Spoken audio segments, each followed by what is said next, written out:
Tantra é sexo sem toque? Ou o que é o Tantra? Tantra é amor e consciência. A sexualidade, ao longo dos tempos, tem sido muito reprimida e muito associada à nossa parte mais primitiva.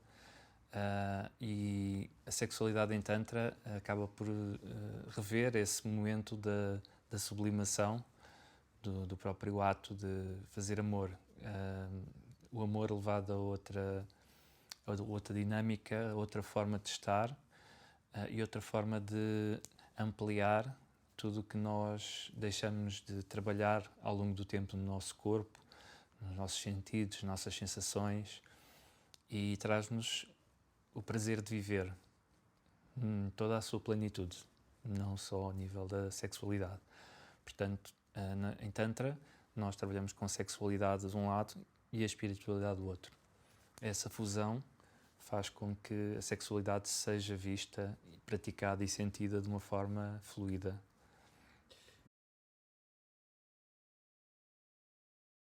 Desde que a escola existe, as pessoas procuram o Tantra para quê? Para resolver os problemas que têm em casa, para outro tipo de questões profissionais? Está tudo ligado ao sexo, às questões de sexualidade ou não? A nossa educação é pobre. A nossa educação, claro que os nossos pais, os professores, todas as pessoas com quem nos cruzamos durante a vida, trazem-nos e dão-nos o melhor que sabem, mas muitas vezes afastam-nos do nosso centro. E a nossa sexualidade acaba por ir parar a um passo muito reprimido, criando muitas vezes também neuroses e psicoses que estão associadas muito mais à nossa parte racional do que propriamente ao nosso corpo. O Tantra transporta-nos muito para o corpo. É uma energia matriarcal, sendo que a mulher é a grande detentora da energia sexual. E em termos de procura, de facto, a mulher acaba por ter na nossa sociedade hoje em dia uma consciência muito maior da sexualidade, acabando muitas vezes por fazer até o trabalho do casal, sendo ela a tomar esse primeiro passo de vir procurar ajuda nesse sentido. 80% das pessoas não sabem o que é um orgasmo. As pessoas têm orgasmos não satisfatórios e a sexualidade, como eu tinha mencionado, acaba por ser muito pobre. E esse é um dos motivos pelos quais nos procuram em Tantra. Depois acabam por se conectar com outra parte que estava esquecida há algum tempo, que é a sua parte emocional, que nós chamamos o amor. E quando se conectam com o amor, acabam por entrar em contacto com outra parte mais profunda delas e que a ajuda a viver a vida de uma forma mais prazerosa com ela própria, com o outro em relação, no caso um parceiro ou de uma parceira, e com a sociedade lá fora. Porque quando nós vemos alguém que está realmente a viver a vida em prazer, a fazer aquilo que ama, esse é um dos motivos que muitas vezes traz as pessoas ao Tantra. A sexualidade, sem dúvida, que é o tema que mais traz as pessoas. Casais que querem uma vida diferente a dois porque a chama apagou. Mulheres que não sentem, sobretudo, uma sexualidade satisfatória nos seus encontros e com as pessoas com quem se relacionam. E, de facto, a mulher é é o género que nos procura mais, sendo que é um papel muito importante do homem ao fazer este movimento também, porque, de facto, o homem não valoriza tanto esta parte, ao contrário do que se pensa, e é sempre a mulher que faz este movimento, muitas vezes até pelo próprio casal. Porquê é que decidiste criar a escola? Olha, eu decidi criar a escola precisamente para desmistificar o Tantra, porque as pessoas que precisavam de ajuda nesta área não tinham onde recorrer a nível de educação sexual. Depois também teve muito a ver com o meu percurso de vida, não é? Tal e qual como muita gente na nossa sociedade, saí de um relacionamento, entrei numa fase primeiro de solidão e depois senti que me faltava esse auto-amor. E eu senti esse auto-amor genuíno num dia em que fui, por curiosidade, fazer uma terapia tântrica em que se falava de ser tocado com amor, do toque do amor. E eu sempre fui uma pessoa muito amorosa e sempre vi o amor e o positivismo e o copo cheio em tudo o que via. Se víamos uma mulher com um grupo de amigos que, por exemplo, era obesa e ao qual eles se riam, eu conseguia olhar para a mesma mulher e ver que tinha uns olhos lindíssimos ou que tinha um cabelo lindíssimo.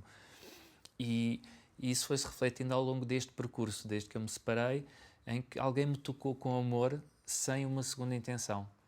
E eu senti um amor genuíno, senti que eu próprio senti o meu auto-amor a brotar e não tanto deleguei a responsabilidade e a intenção da outra pessoa que ali estava. Foi como se aquela pessoa me abrisse uma porta e tudo estava aqui. E quando eu comecei a aprofundar muito mais o Tantra, o misticismo do Tantra acabou por levar-me à experiência do corpo, porque conhecer o que é a energia e o que é de facto a energia corporal e o que é um corpo vibracional, o que é sentirmos prazer de viver dentro do corpo. E essa procura levou-me a passar por várias experiências com o corpo, quer a nível de respiração, quer contactos com técnicas de yoga profundas, técnicas de tantra, técnicas de respiração, técnicas de meditação, e fui percebendo que mesmo no tantra e no misticismo do tantra, a nossa sociedade não estava preparada. O Tantra não é para todos. Ainda aos dias de hoje, o Tantra não é para todos. E então, há um trabalho muito profundo que as pessoas têm que fazer de catarse. Aquilo que falamos muitas vezes noutras terapias alternativas também, que as pessoas precisam de gritar, as pessoas precisam de fazer um reset. É neste campo que o meu percurso no Tantra depois se foi aprofundando e fui limando, não me agarrando aos padrões do misticismo do Tantra e à gurudização, que é ter uma escola e ter um mestre espiritual, mas sim à simplicidade e à verdade do ser humano, aceitando todos os outros como iguais, desde os meus alunos, desde os meus pacientes, com os quais também aprendo diariamente e com os quais me inspiro.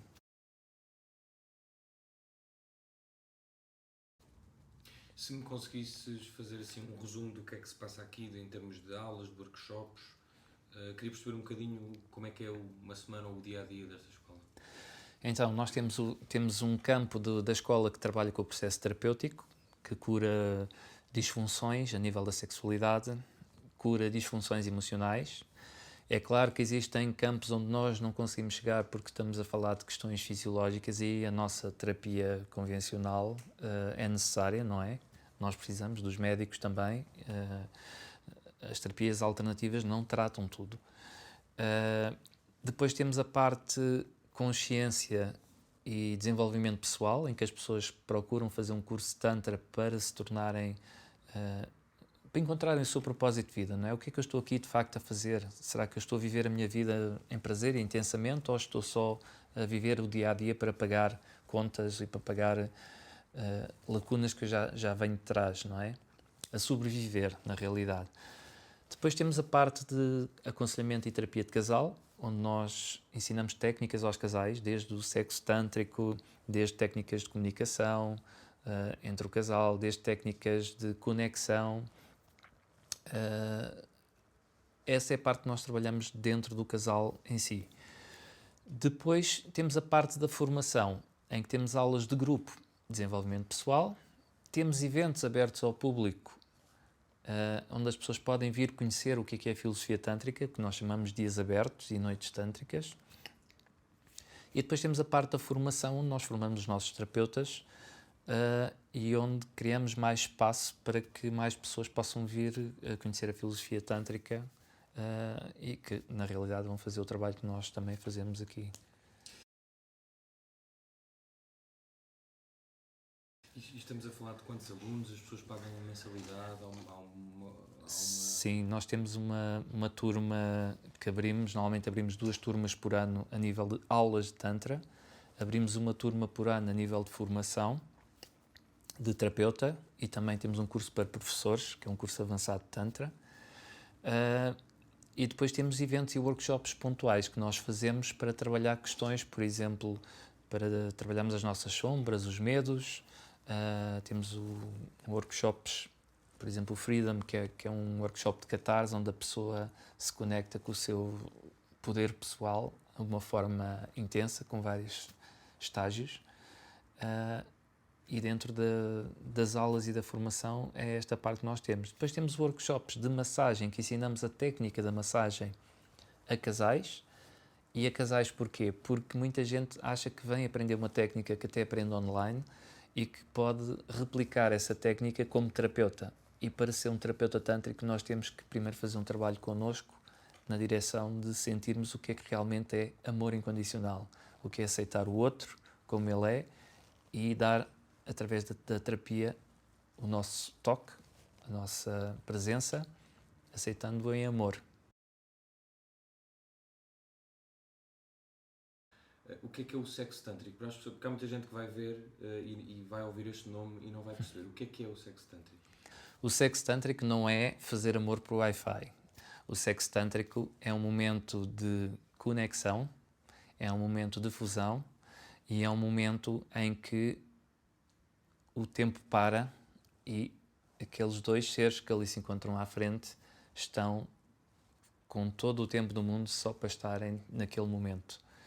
E a partir daí não há tempo. E logo por aqui podemos ver e comparar o que é a nossa sexualidade normal, em que existe um tempo e uma meta que temos que atingir. Quando se está a praticar sexo tântrico, quando estamos conectados com o outro, nós não temos tempo. Não há um fim, simplesmente estamos naquele espaço onde nos faz sentido estar pelo tempo que for. Portanto, o sexo tântrico, desmistificando, não é estarmos 3 horas no ato de fazer amor, numa penetração, porque temos técnicas para segurar ou aguentar um orgasmo.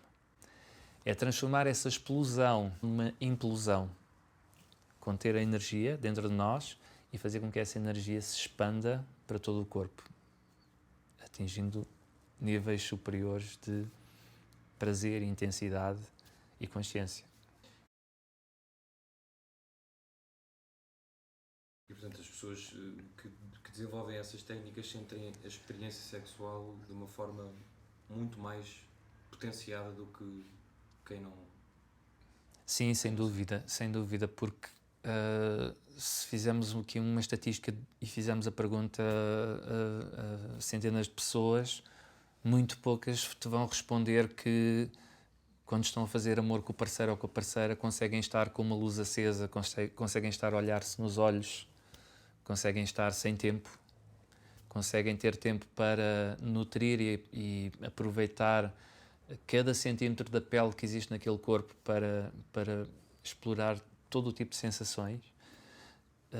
E todas elas, na grande maioria, vão dizer que se calhar nunca passaram sequer pela experiência de olhar nos olhos quando estão a fazer amor e fazem luz apagada, por exemplo.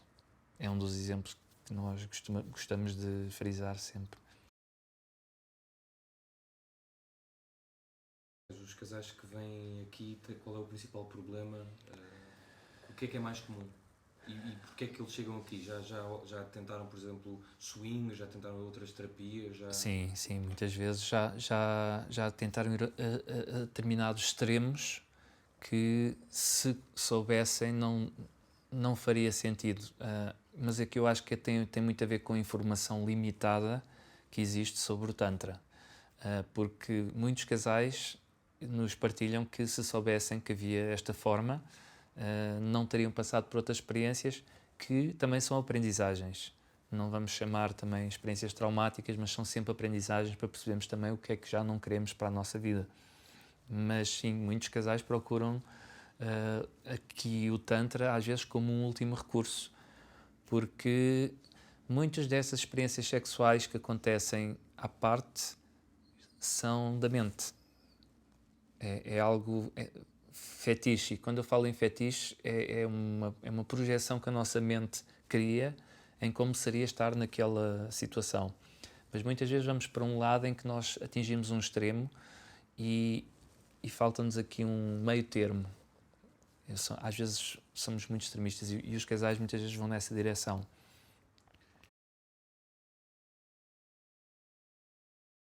Qual é o principal erro, da tua perspectiva, que as pessoas cometem quando falam sobre o Tantra e sobre a escola?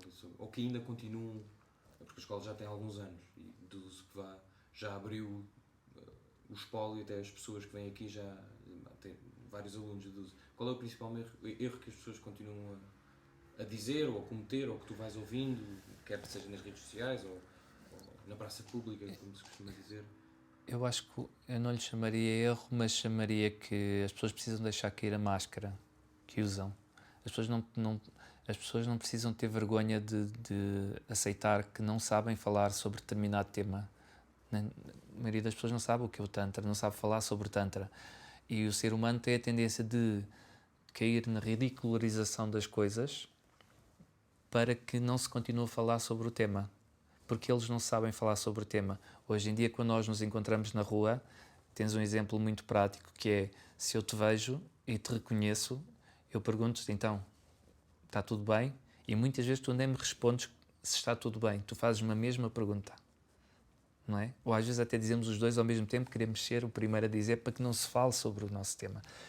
E a sexualidade muito sorridente e muito feliz, que muita gente pratica e mostra ao público que tem uma sexualidade super saudável, na realidade é uma máscara para esconder frustrações de temas que não querem sequer abordar. E então, assim, é uma forma também de encerrarem esse processo. Portanto, nós aceitamos que as pessoas não estão no seu tempo e que o Tantra ainda não é para toda a gente. Mas que as pessoas precisam deixar cair a máscara, precisam de ganhar vulnerabilidade, precisam de chorar, precisam de gritar, se for preciso, mas precisam de ser vulneráveis e pedir ajuda. Porque também se torna uma doença esta questão de uma sexualidade reprimida.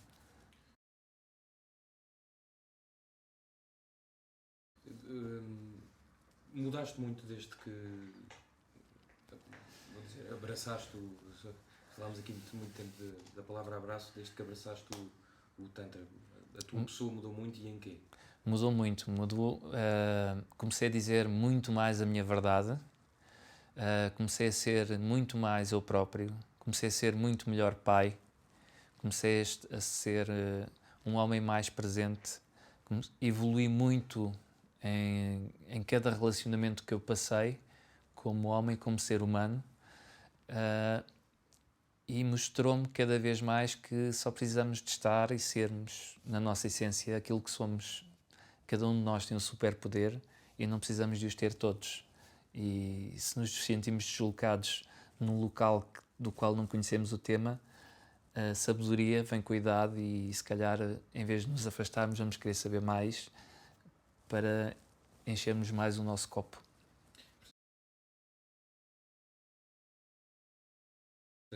Resumindo, muitas vezes nós olhamos para o sexo como o fim do dia, entre aspas. Neste caso, a energia sexual até pode ser o princípio para nos tornarmos noutra pessoa. Sem dúvida, a energia sexual é a energia vital. Logo por aqui, é fácil termos consciência que se nós não temos uma sexualidade saudável, a nossa energia vital também não está saudável. Porque estamos a falar do mesmo. E essa energia torna-se repressora e, como eu estava a dizer, muitas vezes leva-nos a patologias que se vão manifestar no corpo e somatizar no corpo, porque precisamente não aceitamos que temos uma sexualidade pobre e que não sabemos gerir a nossa energia sexual.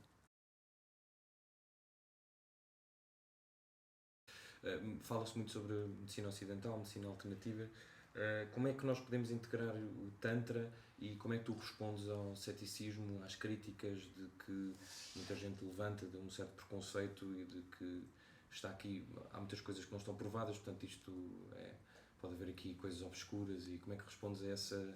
É uma discussão que parece não ter fim, mas como é que tu lidas com isso?